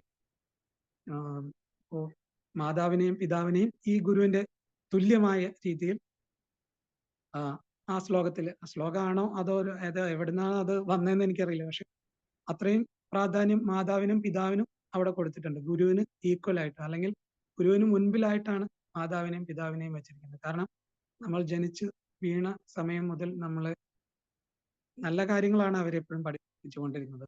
തെറ്റായിട്ടുള്ള ഒരു കാര്യം ഒരു മാതാവും പിതാവും ഒരു മക്കളെയും പഠിപ്പിച്ചിട്ടുണ്ടാവില്ല. അപ്പൊ അവരും, എൻ്റെ അച്ഛനൊക്കെ ആണെങ്കിലും വളരെ ചെറുപ്പത്തിൽ തന്നെ നമ്മളെല്ലാവരെയും വീട്ടിലെല്ലാവരെയും ഒരുമിച്ചിരുത്തി നാമം ജപിക്കാൻ വളരെ നിർബന്ധിച്ചിരുന്ന ഒരു വ്യക്തിയാണ് അദ്ദേഹം. അപ്പോൾ ഒരു അർത്ഥത്തിൽ അവരും നമ്മളെ ഭഗവാന്റെ അടുത്തേക്ക് എത്താൻ ഉള്ള ഒരു വഴി അവർ വളരെ ചെറുപ്പത്തിൽ നമുക്ക് തുറന്നു തന്ന വ്യക്തികളാണ്. അപ്പം അവരെയും സേവിക്കേണ്ടത് വളരെ അത്യാവശ്യമാണ്. എപ്രകാരമാണ് നമ്മൾ ഗുരുവിനെ സേവിക്കുന്നത്, അതിന് ഒരു പടി അതിനേക്കാൾ ഉപരിയായിട്ട് നമ്മുടെ മാതാപിതാക്കളെ വളരെയധികം സേവിക്കേണ്ടത് വളരെ അത്യാവശ്യമാണ്. പലപ്പോഴും ഇന്നത്തെ ജീവിതത്തിൽ നമുക്ക് സംഭവിച്ചുകൊണ്ടിരിക്കുന്ന ഒരു തെറ്റ്, നമ്മൾ ഈ ഭക്തി പ്രാക്ടീസ് ചെയ്യുന്നതിന്റെ പേരിലാണെങ്കിലും, അല്ലെങ്കിൽ ഇപ്പൊ ഭൗതിക ഇതായിട്ട് ജീവിക്കുന്ന ആളുകളാണെങ്കിലും, അവരും ഈ പ്രായമായിട്ടുള്ള മാതാപിതാക്കളെ അവരെല്ലാം പാടെ ഉപേക്ഷിക്കുകയും അവരുടെ കാര്യങ്ങൾ നോക്കാതെ സ്വന്തം കാര്യം മാത്രം നോക്കി ജീവിക്കുന്ന ഒരു അവസ്ഥയിൽ കൂടെയാണ് നമ്മൾ ഇന്നത്തെ സമൂഹം ജീവിച്ചുകൊണ്ടിരിക്കുന്നത്. അപ്പോൾ ഒരു ഭക്തിയിൽ വന്നിരിക്കുന്ന ഒരു വ്യക്തിയാണെങ്കിലും അദ്ദേഹം ഭക്തിക്ക് വേണ്ടി സ്വന്തം മാതാപിതാക്കളെ ഉപേക്ഷിച്ച് പൂർണ്ണമായി ചെയ്യുന്നതിൽ അതിനേക്കാൾ ഉപരി ഭക്തി പ്രാക്ടീസ് ചെയ്യുന്നതിന്റെ കൂടെ നമ്മുടെ മാതാപിതാക്കൾ ഒരു പക്ഷെ ഭക്തരായിരിക്കില്ല. അവര് ഒരു ഭൗതിക സാഹചര്യത്തിലൂടെ ജീവിച്ച് വളർന്ന വ്യക്തികളായിരിക്കാം. അല്ലെങ്കിൽ അവർക്ക് ഈ ആധ്യാത്മിക ജ്ഞാനം ലഭിച്ചിട്ടില്ലായിരിക്കാം. ഒരുപക്ഷെ നമുക്ക് ആ ജ്ഞാനം പറഞ്ഞു കൊടുക്കാനുള്ള ഒരു അവസരം നമുക്ക് കിട്ടിയിട്ടില്ലായിരിക്കാം. എങ്കിൽ തന്നെയും പലപ്പോഴും പലരും അവരെ ഈ ഗുരുവിന് എപ്രകാരമാണോ നമ്മൾ കൊടുക്കുന്ന പ്രാധാന്യം, അത് നമ്മൾ പലപ്പോഴും നമ്മുടെ പേരൻസിന് കൊടുക്കുന്നില്ല. അപ്പോൾ അത് വളരെ ഒരു ഇമ്പോർട്ടന്റ് ആയിട്ടുള്ള കാര്യമാണ്. ഭഗവാനെ സംബന്ധിച്ച് ഇപ്പോ പുണ്ടരീകിന്റെ സ്റ്റോറിയിൽ എടുത്ത് നോക്കി, വിട്ടൽ നമുക്ക് എല്ലാവർക്കും അറിയാം. പണ്ഡരപൂരിലെ ആ സ്റ്റോറി. പുണ്ടരീക് എപ്രകാരമാണോ തന്റെ മാതാപിതാക്കളെ സേവനം ചെയ്തുകൊണ്ടിരിക്കുന്ന സമയത്ത് ഭഗവാൻ വന്ന് വിളിക്കുകയും ഭഗവാനോട് അല്പനേരം വെയിറ്റ് ചെയ്യൂ, ഞാൻ എൻ്റെ ഈ സേവനം ഒന്ന് പൂർത്തിയാക്കട്ടെ എന്ന് പറഞ്ഞ് അദ്ദേഹം അവരുടെ അച്ഛനെ അമ്മേന്റെ കാല് തടവിക്കൊണ്ടിരിക്കുന്ന ഒരു സേവനത്തിൽ മുഴുകി നിൽക്കുകയായിരുന്നു. അപ്പൊ ഭഗവാൻ അത് കണ്ടിട്ട് ഒരിക്കലും അദ്ദേഹത്തോട് ദേഷ്യം തോന്നുന്നൊന്നും ഉണ്ടായില്ല. ഭഗവാന്റെ ഉത്തമ ഭക്തനാണ് ഇദ്ദേഹം പുണ്ടരീക്. പക്ഷെ ഭഗവാനെ നോക്കാത്തതിലോ ഭഗവാനെ വന്ന് ആ സമയത്ത് സേവനം ചെയ്യാത്തതിലോ ഭഗവാൻ ഒരു പരാതി ഉണ്ടായില്ല. ഭഗവാൻ വളരെ സന്തോഷത്തോടു കൂടി ആ വാതിൽക്കൽ ഇദ്ദേഹം ഇട്ടുകൊടുത്ത ആ ഒരു ഇഷ്ടികയുടെ മേലെ നിൽക്കുകയാണ് ഉണ്ടായത്. അപ്പോൾ ഭഗവാനും ആ ഒരു സേവനത്തിൽ വളരെ സന്തുഷ്ടനാണ്. കാരണം തന്റെ ഭക്തൻ ആ ഭക്തന്റെ മാതാപിതാക്കളെ സേവിക്കുന്നത് ഭഗവാന് വളരെ ഇഷ്ടമുള്ള കാര്യമാണ്. അതല്ലാതെ അവരെ അവിടെ ഉപേക്ഷിച്ചിട്ട് വന്നിട്ട് ഇങ്ങനെ നടക്കുന്നതിൽ അത്ര സന്തോഷം ഉണ്ടാവില്ല എന്നാണ് ഈ ഒരു പുണ്ടരീകിന്റെ ഒരു സ്റ്റോറിയിൽ നിന്ന് നമുക്ക് മനസ്സിലാക്കാൻ സാധിക്കുന്നത്. അപ്പോൾ ഞാൻ പറഞ്ഞു വന്ന് ഇപ്പോ പാരന്റ്സിന്റെ ആ ഒരു ഇതിലേക്ക് വന്നു. പക്ഷെ ആ ഗുരുവിന്റെ തത്വത്തിലേക്കാണ് ഞാൻ പ്രധാനമായിട്ട് പറയാൻ ആഗ്രഹിക്കുന്നത്. ആ ഗുരുവിലൂടെ മാത്രമേ നമുക്ക് ഈ അജ്ഞാനമാകുന്ന ഈ കർട്ടൻ അല്ലെങ്കിൽ ഈ മായയിൽ നിന്ന് നമുക്ക് പുറത്തു വരാൻ സാധിക്കുള്ളൂ. അപ്പോൾ ഈ ഗുരുവിന്റെ പ്രാധാന്യം കാണിക്കുന്ന ഒരു ചെറിയൊരു കഥ ഞാൻ പറയാം. അത് ഒരുപക്ഷെ നിങ്ങളെല്ലാവരും കേട്ടിരിക്കുന്നതായിരിക്കും. ഒരിക്കലൊരു നായ ഉണ്ടായിരുന്നു. ഒരു നായ ഒരു വീട്ടിലുണ്ടായിരുന്നു. അദ്ദേഹം ആ നായയെ അവിടെ വീട്ടിൽ കെട്ടിയിട്ട് വളർത്തിയിരിക്കുകയായിരുന്നു. കഴുത്തിൽ ചങ്ങലയിട്ട് വളർത്തിയിരിക്കുകയായിരുന്നു. അപ്പോൾ ഈ നായ ഈ ഗേറ്റിന്റെ അവിടെ വന്ന് നിൽക്കും. ഈ ഗേറ്റ് വിട്ട് നായക്ക് പുറത്തു പോകാനുള്ള സ്വാതന്ത്ര്യമില്ല. കാരണം അദ്ദേഹത്തിന്റെ കഴുത്തിൽ കെട്ടിയിട്ടിരിക്കുകയായിരുന്നു. അപ്പൊ പുറത്തുകൂടെ കുറച്ച് ലോക്കൽ നായ്ക്കൾ എപ്പോഴും ഇങ്ങനെ പാസ് ചെയ്യായിരുന്നു. അപ്പൊ ഈ ലോക്കൽ നായകൾ എപ്പോഴും ഈ കെട്ടിയിട്ടിരിക്കുന്ന നായയെ നോക്കി കളിയാക്കും. ഈ ഗേറ്റിന്റെ മുന്നിൽ വന്ന് അയ്യേ, നീ ഞങ്ങളെ നോക്ക്, ഞങ്ങള് പൂർണ്ണ സ്വാതന്ത്ര്യമാണ്, ഞങ്ങൾക്ക് ഇഷ്ടമുള്ളിടത്ത് പോകാം, ഇഷ്ടമുള്ളത് കഴിക്കാം, എവിടെ വേണമെങ്കിൽ നടക്കാം, ഞങ്ങൾക്ക് ചോദിക്കാനും പറയാനും ആരുമില്ല, ഞങ്ങളുടെ ഇഷ്ടത്തിൽ ഞങ്ങൾക്ക് നടക്കാൻ സാധിക്കും, നിന്റെ കാര്യം മഹാ കഷ്ടമാണ്, നിന്നെ ഇങ്ങനെ കെട്ടിയിട്ടിരിക്കുകയാണല്ലോ എന്ന് പറയും. അങ്ങനെ ഓരോ ദിവസവും ഈ നായ ഈ അപമാനം ഇങ്ങനെ കേട്ടുകൊണ്ടേയിരിക്കും. ഈ ലോക്കൽ നായകളായിട്ട് ഇങ്ങനെ കൊണ്ടിരിക്കുന്നത് ഈ കെട്ടിയിട്ടിരിക്കുന്ന നായ എപ്പോഴും ഇങ്ങനെ കേട്ടുപോയി. ഈ നായക്ക് ഭയങ്കര വിഷമവും സങ്കടമൊക്കെ ആയി. കാരണം ഇവര് ഇത്രയും സ്വാതന്ത്ര്യം അനുഭവിക്കുന്നുണ്ടല്ലോ, എനിക്ക് മാത്രം ഈ ദുരിതമാണല്ലോ, ഈ യജമാനൻ ഇങ്ങനെ കെട്ടിയിട്ടിരിക്കുന്നത് കൊണ്ട് എനിക്ക് ഭയങ്കര കഷ്ടപ്പാടാണ്. എന്തെങ്കിലും ഒരു ചാൻസ് കിട്ടി കഴിഞ്ഞാൽ ഞാൻ ഇവരുടെ കൂടെ ഒന്ന് പോകണം, എനിക്ക് എന്താണ് ഇവര് അനുഭവിക്കുന്നത് എനിക്ക് മനസ്സിലെന്ന് വിചാരിച്ചു. അങ്ങനെ ഒരു ദിവസം ഇദ്ദേഹം ഈ ചങ്ങല പൊട്ടിക്കാൻ ഒരു അവസരം കിട്ടിയ സമയത്ത് ഈ നായ ഈ ചങ്ങല പൊട്ടിച്ച് ഈ ലോക്കൽ നായകളുടെ കൂടെ ഓടും. അങ്ങനെ ഇവര് പല സ്ഥലങ്ങളിലും ഓടി കളിച്ച് പല വേസ്റ്റുകളും അതെല്ലാം ഭക്ഷിച്ച് ഇവരിങ്ങനെ നടന്നുകൊണ്ടിരിക്കുന്ന സമയത്ത് കുറച്ച് ആളുകൾ ഒരു വണ്ടിയിൽ വന്ന് ഈ നായ്ക്കളെ പിടിക്കാൻ തുടങ്ങും. അവര് നായ്ക്കളെ പിടിക്കുന്ന ഒരു ആളുകളാണ്. നായ്ക്കളെ പിടിച്ച് കൊല്ലുക. അതായത് ഈ തെരുവ് നായ്ക്കളുടെ ശല്യം കാരണം അന്നത്തെ ഗവൺമെന്റ് ഈ നായ്ക്കളെല്ലാം പിടിച്ച് കൊല്ലാനുള്ളൊരു പദ്ധതിയാണ് ഇട്ടിരിക്കുന്നത്. അപ്പോ അങ്ങനെ വന്ന ആളുകളാണ് ഈ ആളുകൾ. അപ്പൊ അവര് ഈ നായ്ക്കളെല്ലാം പിടിക്കുന്നതിന്റെ കൂട്ടത്തിൽ നമ്മുടെ ഈ വീട്ടിൽ കെട്ടിയിട്ട് വളർത്തിയ നായനെയും ആ കൂട്ടത്തിൽ അങ്ങ് പിടിച്ചു. അങ്ങനെ പിടിച്ച് ഇവര് കൊണ്ടുപോയി കൊല്ലാൻ നോക്കുന്ന സമയത്ത് മറ്റുള്ള നായ്ക്കളെ ഇങ്ങനെ ഓരോന്നിനെ അതിന്റെ കൊന്നുകൊണ്ടിരിക്കുകയാണ്. അങ്ങനെ ഈ നായയുടെ ഊഴെത്തിയപ്പോൾ ഈ കൊന്നുകൊണ്ടിരിക്കുന്ന ആള് പറഞ്ഞ്, ഈ നായയുടെ കഴുത്തിലാണെങ്കിൽ ഒരു ബെൽറ്റ് കണ്ടു. അപ്പൊ ഈ വ്യക്തി പറഞ്ഞു, ഈ നായയെ കൊന്നാൽ ചിലപ്പോൾ നമുക്ക് പ്രശ്നമാകും, കാരണം ഇതിന്റെ യജമാനൻ ഇതിനെ അന്വേഷിച്ച് വരും, ഇത് നമ്മൾ പിടിച്ചു കൊണ്ടുപോയി എന്ന് നമ്മൾ അറിഞ്ഞു കഴിഞ്ഞാൽ അയാൾ പ്രശ്നം ഉണ്ടാക്കും. അപ്പോൾ ഈ നായയെ നമുക്ക് കൊല്ലണ്ട, ഈ നായയെ വിടാം. അപ്പോൾ അങ്ങനെ മറ്റുള്ളവരും പറഞ്ഞു ആ നായയെ വെറുതെ വിട്ടേക്ക്, അങ്ങനെയുള്ള നായകളെ തൊട്ട് കഴിഞ്ഞാൽ നമുക്ക് പ്രശ്നമാണ്, കാരണം അതിന്റെ യജമാനൻ അന്വേഷിച്ചു വരും, പിന്നെ നമുക്കത് വലിയ തലവേദനയായി മാറും. അങ്ങനെ ആ നായയെ ഉപേക്ഷിച്ചോളൂ, അയാളെ വിട്ടോ എന്ന് പറയും. അങ്ങനെ ഈ നായയെ വിടുമ്പോഴാണ് ഈ നായക്ക് ആ യജമാനന്റെ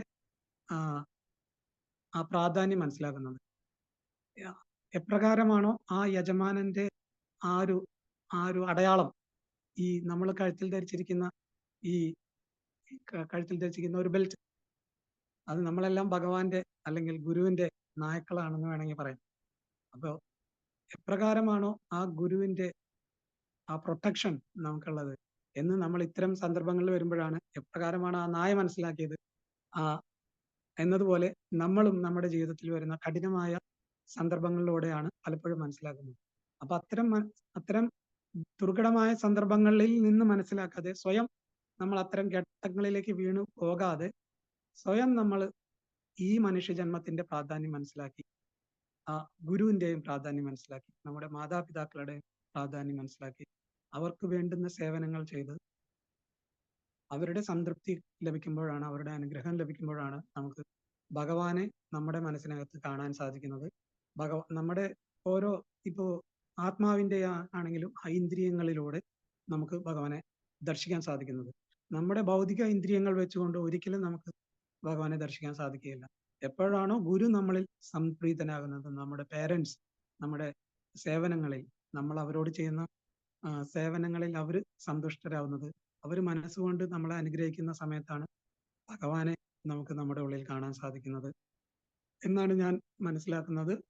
അത് മനസ്സിലാക്കിയത് നമ്മുടെ ശാസ്ത്രങ്ങളിൽ നിന്നും നമ്മുടെ ഗുരുവര്യന്മാരിൽ നിന്നും മഹത്തായ വൈഷ്ണവന്മാരിൽ നിന്നും കേൾക്കുന്നത് കൊണ്ടാണ് നമുക്കിത് മനസ്സിലാക്കാൻ സാധിക്കുന്നത്.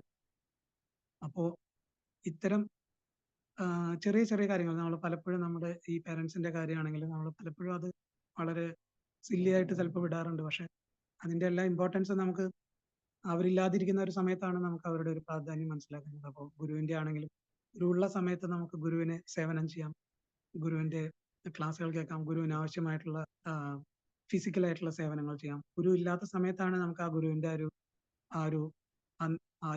എന്താ പറയാ ഒരു വാക്വം നമുക്ക് അറിയാൻ കഴിയുന്നത്. എന്നതുപോലെ പാരൻസ് നമ്മുടെ കൂടെ ഉള്ള സമയത്ത് നമുക്ക് അവരുടെ വാല്യൂ നമുക്ക് പലപ്പോഴും മനസ്സിലാവില്ല. അവര് ഇല്ലാതിരിക്കുന്ന സമയത്ത് ആണ് നമുക്ക് വ്യത്യാസം, കുറവ്, നമുക്ക് ആരും ഇല്ലാത്തൊരു അവസ്ഥയിൽ നമ്മൾ എത്തിപ്പെടുന്നത്. അപ്പോൾ എവിടെയോ ഞാൻ കേട്ടിട്ടുണ്ട്, ഇങ്ങനെ മരിച്ചതിന് ശേഷം കാക്കകൾക്ക് ചോറ് കൊടുക്കുന്നതിലും ഭേദം ജീവിച്ചിരിക്കുന്ന സമയത്ത് അച്ഛനമ്മമാർക്ക് ഒരു പിടി ചോറ് കൊടുത്തുകൂടെ എന്ന്. അങ്ങനെ ഏതോ ഒരു ഇതിൽ വായിച്ചാണ്. അത് വളരെ സത്യസന്ധമായിട്ടുള്ള വളരെ ടച്ചിങ് ആയിട്ടുള്ള ഒരു വേർഡ്സ് ആയിട്ട് എനിക്ക് തോന്നുന്നു. പലപ്പോഴും നമ്മൾ വളരെ എല്ലാ കർക്കിടകത്തിൽ നമ്മൾ മുടങ്ങാതെ പോയി ചോറ് കൊടുക്കുന്നു, ഇതൊക്കെ ചെയ്യുന്നത് വളരെ നല്ല കാര്യം. പക്ഷെ ജീവിച്ചിരിക്കുന്ന സമയത്ത് നമ്മൾ എത്രത്തോളം നമ്മൾ അവർക്ക് വേണ്ട കാര്യങ്ങൾ ചെയ്തു കൊടുത്തു എന്നുള്ളത് നമ്മൾ സ്വയം ഒന്ന് ആലോചിക്കണം. അപ്പോൾ അങ്ങനെ അച്ഛനമ്മമാർക്കും ഗുരുവിനും, മാതാപിതാ ഗുരു ദൈവം ഈക്വലി, ഈ 3 പേരും ദൈവത്തിന് തുല്യരായിട്ട് നമ്മൾ ആ 3 പേരെയും സെർവ് ചെയ്യുമ്പോഴാണ് നമ്മുടെ ജീവിതം ശരിക്കും ധന്യമാകുന്നതും നമുക്ക് ശരിക്കും ഭഗവാനെ റിയലൈസ് ചെയ്യാൻ സാധിക്കുന്നതും അങ്ങനെ ഭഗവത് ഭക്തിയിൽ മുന്നേറാൻ സാധിക്കുന്നതും ഭഗവാനിലേക്ക് തിരിച്ചു പോകാൻ സാധിക്കുന്നതെന്നാണ് ഞാൻ മനസ്സിലാക്കുന്നത്. ഇത്രയാണ് എനിക്കിന്ന് പറയാനുള്ളത്. ഇന്ന് കൂടുതൽ എനിക്ക് ശരിക്കും അത് പഠിച്ച് പറയാൻ സാധിച്ചില്ല, ക്ഷമിക്കണം. എന്തെങ്കിലും പറഞ്ഞതിൽ എന്തെങ്കിലും തെറ്റുകുറ്റങ്ങളുണ്ടെങ്കിൽ ക്ഷമിക്കണം, എന്തെങ്കിലും തിരുത്തുകൾ ഉണ്ടെങ്കിൽ പറഞ്ഞു തരണം. ഹരേ കൃഷ്ണ. പ്രണാമം.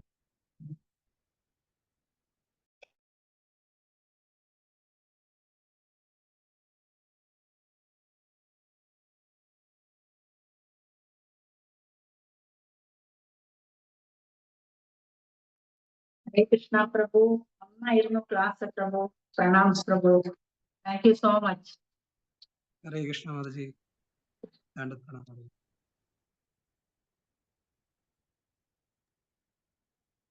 ഹരേ കൃഷ്ണ. താങ്ക് യു പ്രഭു, താങ്ക് യു സോ മച്ച് പ്രഭു. ഹരേ കൃഷ്ണ. വേറെ കമന്റ്സ് ഒന്നും ഇല്ലെങ്കിൽ അല്ലേ മാതാജി? ഹരേ കൃഷ്ണ പ്രഭു.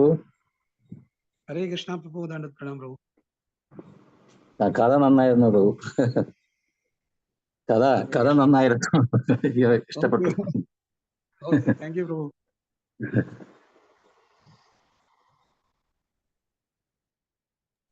ഹരേ കൃഷ്ണ പ്രഭു. താങ്ക് യു പ്രഭു. പ്രണാമം പ്രഭു. ഹരേ കൃഷ്ണ മാതാജി. പ്രഭു പറഞ്ഞ പോലെ മാതാപിതാ ഗുരു ദൈവം. മാതാപിതാക്കള് നമുക്ക് നമ്മളെ വളർത്തി ആദ്യം അവരാണ് നമുക്ക് പാഠങ്ങൾ പറഞ്ഞു തരുന്നത്. അതിനുശേഷം അവര് ഗുരുവിനെ തരുന്നു, ഗുരുവിനെ കാണിച്ചു തരുന്നു.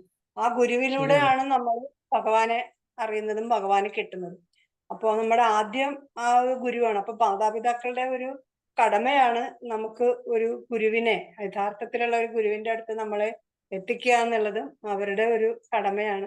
അങ്ങനെ അവര് ആവുമ്പോ ഗുരുവിലൂടെ നമുക്ക് ഭഗവാനെയും കിട്ടും. അപ്പോ അങ്ങനെ മാതാപിതാക്കളെ നമ്മൾ അങ്ങനെ കാണുക, നമ്മൾ അങ്ങനെയുള്ള മാതാപിതാക്കളാവാൻ ശ്രമിക്കുക. അപ്പോ എല്ലാവർക്കും ഗുരുവിനെ കിട്ടും. ഹരീഷ്, നല്ല ക്ലാസ് ആയിരുന്നു. വളരെ നല്ല പോയിന്റ് ആണ് മാതാജി പറഞ്ഞത്. കണക്ഷൻ ശരിയാണ് മാതാജി. താങ്ക് യു മാതാജി. ഹരേ കൃഷ്ണ. താങ്ക് യു പ്രഭു. ഹരീഷ്.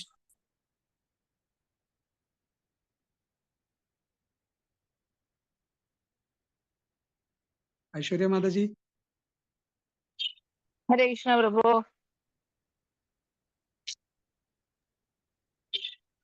ഹരേ കൃഷ്ണ പ്രഭു, നല്ല ക്ലാസ് ആയിരുന്നു പ്രഭു. ഓ പ്രഭു. ഹരേ കൃഷ്ണ. ഓ സോറി മാതാജി. മാതാജി എന്താ പറയുന്നു? ഹരേ കൃഷ്ണ. ഹരേ അല്ല പ്രഭു, പറഞ്ഞതെല്ലാം നന്നായിട്ടുണ്ടായിരുന്നു. മാതാപിതാക്കളെ പറ്റിയും കുടുംബത്തിനെ പറ്റിയും എല്ലാം പറഞ്ഞു. വളരെ നല്ലായിരുന്നു പ്രഭു. എല്ലാവർക്കും പഠിക്കാനും അറിയാനും വേണ്ടിയുള്ളതായിരുന്നു. എല്ലാം നല്ലതായിരുന്നു പ്രഭു. പ്രഭുവിന് ദണ്ഡപ്രണാം. ഹരേ കൃഷ്ണ. താങ്ക് യു മാതാജി. Hare Krishna. All glories to guru and Govinda. എല്ലാവർക്കും അങ്ങനെ നമ്മുടെ ഈ എപ്രകാരമാണ് നമ്മൾ ആ ഗുരുവിന് കൊടുക്കുന്ന ഒരു പ്രാധാന്യത്തോടു കൂടി നമ്മുടെ പേരൻസിനെയും നമുക്ക് എല്ലാവർക്കും സെർവ് ചെയ്യാൻ നമുക്ക് സാധിക്കട്ടെ എന്ന് ആത്മാർത്ഥമായിട്ട് പ്രാർത്ഥിക്കുന്നു. അത് നമ്മൾ ചെയ്യേണ്ട ഒരു കടമയാണ്. ശരിയാണ്. ഹരേ കൃഷ്ണ. ഹരേ കൃഷ്ണ പ്രഭുജി. ഹരേ കൃഷ്ണ മാതാജി. ഗുരുവിന് ഗുരുവിൻ്റെതായ പ്രാധാന്യം, മാതാപിതാക്കൾക്ക് മാതാപിതാക്കളുടേതായ പ്രാധാന്യം വേണം, അല്ലെ? അങ്ങനെയല്ല, ഞാൻ മനസ്സിലാക്കിയത് അങ്ങനെയാണ്. തീർച്ചയായിട്ടും മാതാജി. കാരണം ഗുരുവാണ് ഭഗവാന്റെ അടുത്തേക്ക് നമ്മളെ കൊണ്ടുപോകുന്നത്. അതിൽ മാത്രം നമ്മള് മാതാപിതാക്കൾ അങ്ങനെ ഇതാക്കി പറയാൻ പറ്റില്ല. ശരിക്കും മാതാപിതാക്കളാണ് ആദ്യത്തെ ഗുരുക്കന്മാര്, അല്ലെ? അതെ അതെ, തീർച്ചയായിട്ടും മാതാജി. അപ്പൊ അവരൊരിക്കലും തഴയാൻ പാടില്ല. അതിലാണ് വിട്ടല ഭഗവാന്റെ കഥ പ്രഭു ആഡ് ചെയ്തു അതിനിടയ്ക്ക്. അതെ മാതാജി. പലപ്പോഴും നമ്മൾ ഈ ഓട്ടത്തിനിടയ്ക്ക് പലപ്പോഴും നമ്മൾ അവരെ ശരിയായ രീതിയിൽ അവരെ സംരക്ഷിക്കാറില്ല, അല്ലെങ്കിൽ അവർക്ക് വേണ്ട കാര്യങ്ങൾ നമ്മൾ ശരിയായ രീതിയിൽ ചെയ്യില്ല എന്നാണ് എന്റെ ഒരു പേഴ്സണൽ അനുഭവം കൊണ്ട് പറയാണ് മാതാജി. കുറെ കാലങ്ങളായിട്ട് നാട്ടിൽ നിന്ന് വിട്ടു നിൽക്കുകയാണ് ജോലിപരമായിട്ടൊക്കെ. അപ്പോ പലപ്പോഴും എനിക്ക് എന്റെ നാട്ടിലെ അമ്മ മാത്രമാണുള്ളത്. അമ്മ സിസ്റ്ററിന്റെ കൂടെയാണ്. പല ആവശ്യങ്ങൾക്ക് എനിക്ക് പോകാനോ ഒന്നും പറ്റാറില്ല. അപ്പോ ഒരു മകൻ എന്നുള്ള നിലയ്ക്ക് പലപ്പോഴും ആ ഒരു കടമ എനിക്ക് പലപ്പോഴും ശരിയായ രീതിയിൽ ചെയ്യാൻ പറ്റാറില്ല മാതാജി. അപ്പൊ അതൊന്നും വേണ്ട. ഒരു അമ്മ ആഗ്രഹിക്കുന്നത് മകനെ ഇടയ്ക്കൊന്ന് വിളിക്കുക, അത്യാവശ്യം അമ്മ ഉണ്ടോ, ഉറങ്ങിയോ, അതൊക്കെ മാത്രമേ ചോദിക്കാൻ. അവര് ഭൗതികമായ കാര്യങ്ങളിലാണ് അവര് താല്പര്യപ്പെടുന്നത്. അതായത് ഉദാഹരണം ഞാൻ പറയാം. നമ്മുടെ ശങ്കരാചാര്യര് ഒറ്റ കാര്യമാണ് അമ്മ പറഞ്ഞുള്ളൂ: മോനെ, നിനക്ക് അവസാന കാലത്ത് എനിക്കൊന്ന് നിന്നെ കാണണം, അത്രേ പറഞ്ഞുള്ളൂ. പക്ഷെ അത് ആള് അംഗീകരിച്ചു. മാത്രല്ല, സന്യാസം സ്വീകരിക്കുമ്പോ ആകെ 2 കാര്യങ്ങളാണ് ആവശ്യപ്പെട്ടുള്ളൂ. ഒന്ന് സന്യാസം സ്വീകരിക്കണം, പിന്നെ അവസാന കാലത്ത് എന്റെ കൂടി ഉണ്ടാവണം എന്ന് പറഞ്ഞു. അത് ശങ്കരാചാര്യർ ആ സമയത്ത് വരാനുള്ള ഒരു യോഗം അത് ആള് വാക്ക് കൊടുത്തു അമ്മയ്ക്ക്. അപ്പൊ അതുപോലെ പ്രഭുജി വിഷമിക്കൊന്നും വേണ്ട. ധൈര്യമായിട്ട് ഇടയ്ക്കൊന്ന് വിളിക്കുക, ചോദിക്കുക. അതൊക്കെ അവരെ ആഗ്രഹിക്കുന്നുള്ളൂ. അല്ലാണ്ട് കൂടുതൽ കാര്യങ്ങളൊന്നും മക്കളിൽ നിന്ന് അവര് പ്രതീക്ഷിക്കുന്നില്ല. അത് സത്യമാണ്. ഹരേ കൃഷ്ണ പ്രഭുജി. നല്ല ക്ലാസ് ആയിരുന്നു. അത്രയും കൂടെ നന്നാവുന്ന ഞാൻ വിചാരിക്കും. ഇനി കുറെ കൂടെ പ്രഭുജി വിഷമിക്കുന്നുണ്ട്. അങ്ങനെയൊക്കെ തന്നെയാണ്. നമുക്കൊന്നും അറിവുണ്ടായിട്ടല്ല. എന്നാലും ശരിയാണ് മാതാജി പറഞ്ഞു. ശരിയാണ് മാതാജി. കാരണം എനിക്ക് ശരിയായ രീതിയിലൊരു പ്രിപ്പയർ ചെയ്യാനൊന്നും പറ്റിയില്ലായിരുന്നു സത്യം പറഞ്ഞ. അപ്പൊ അതിന്റെ ഒരുപാട് ബുദ്ധിമുട്ട് എനിക്ക് പറയുമ്പോ എനിക്കും ബുദ്ധിമുട്ടുകൾ ഉണ്ടായിരുന്നു മാതാജി. പക്ഷെ എന്തോ ആ സമയത്ത് ഇത്തരം കാര്യങ്ങളിലേക്കാണ് ഞാൻ വന്ന് പെട്ടത്. കുഴപ്പമില്ല, എന്നാലും നന്നായിരുന്നു. താങ്ക് യു പ്രഭു. ഹരേ കൃഷ്ണ പ്രഭു. പിന്നെ വ്യസനിക്കാനൊന്നുമില്ല പ്രഭു. ഈ കൃഷ്ണ കോൺഷ്യസിൽ വരുന്നത് കൊണ്ട് അവര് 7 തലമുറ അങ്ങോട്ടും ഇങ്ങോട്ടും ഉള്ള പിതൃക്കൾക്കെല്ലാം നല്ലതാണ് ചെയ്യുന്നത് പ്രഭു. ഈ കൃഷ്ണ കോൺഷ്യസിൽ വന്നതുകൊണ്ട് തന്നെ അമ്മയ്ക്ക് നല്ലൊരു അതിന്റെ ഒരു ബെനിഫിറ്റും അമ്മയ്ക്ക് തീർച്ചയായിട്ടും കിട്ടും പ്രഭുവിന്റെ ഈ കൃഷ്ണ കോൺഷ്യസിൽ വന്നത് കാരണം. അത് കാരണം വേദനിക്കാനൊന്നുമില്ല. മാതാജി പറഞ്ഞ പോലെ ഇടയ്ക്കിടയ്ക്ക് വിളിച്ച് അമ്മ സുഖമാണോ എന്ന് ചോദിച്ചുകൊണ്ടിരുന്നാൽ മതി. ധാരാളമായി പ്രഭു. കിട്ടുമ്പോഴൊക്കെ ഈ കലിയുഗത്തിൽ നമുക്ക് ഈ എന്താണ് ഭൗതികമായിട്ട് എല്ലാം നോക്കേണ്ടിയിരിക്കുന്നല്ലോ. അപ്പൊ നമ്മളുടെ ഇതും ഭഗവാൻ അറിയാം. നമ്മളെ ഇടയ്ക്കിടയ്ക്ക് പോയി ഒന്ന് എന്തെങ്കിലും ചാൻസ് കിട്ടുമ്പോൾ നോക്കുക, പറയുക. വീഡിയോ കോൾ ഇപ്പോൾ എല്ലാം ഈ കാലത്തിൽ ഒരുപാട് സൗകര്യങ്ങൾ ഉണ്ടല്ലോ ഇതായിട്ട്. അതുകൊണ്ട് ഈ ഡെവലപ്മെന്റ് കാരണം അതിന്റെ കൂട്ടത്തോടു കൂടെ ഇങ്ങനെ നമ്മൾ അതും ചേർത്തി പോകാം. വ്യസനിക്കാൻ ഒന്നുമില്ല പ്രഭു.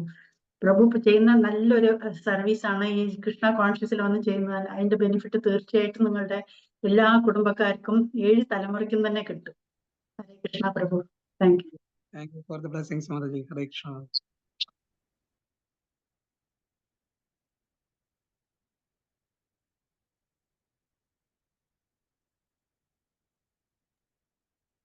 Hare Krishna, Prabhu. Thank you, Prabhu. Hare Krishna. Thank you. Hare Krishna.